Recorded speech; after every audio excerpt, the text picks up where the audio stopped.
घोडे आपलं स्वागत करतो। आता पाहूयात बातम्या विस्तारानं।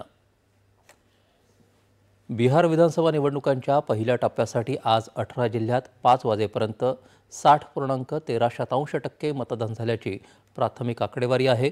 बेगुसरायमध्ये सर्वाधिक 67% मतदान झालं। बिहारमधल्या काही संवेदनशील जिल्ह्यात सुरक्षेच्या कारणामुळे 5 वाजेपर्यंत मतदान झालं, तर इतर सर्व ठिकाणी 6 वाजेपर्यंत मतदान झालं। बिहारचे उपमुख्यमंत्री विजयकुमार सिन्हा यांच्या गाडीवर दगडफेक झाल्याची घटना वगळता इतर ठिकाणी मतदान शांततेत पार पडलं। बिहारचे मुख्यमंत्री नितीश कुमार यांनी पटना इथं सकाळीच आपला मतदानाचा हक्क बजावला, तर उपमुख्यमंत्री सम्राट चौधरी आणि विजयकुमार सिन्हा, लोक जनता पार्टी रामविलास पक्षाचे प्रमुख चिराग पासवान यांनीही मतदान केलं। एकूण 243 सदस्यांच्या बिहार विधानसभा निवडणुकीच्या पहिल्या टप्प्यात आज 18 जिल्ह्यातल्या 121 जागांसाठी मतदान झालं। 1314 उमेदवारांचं भवितव्य ईव्हीएममध्ये बंद झालं आहे।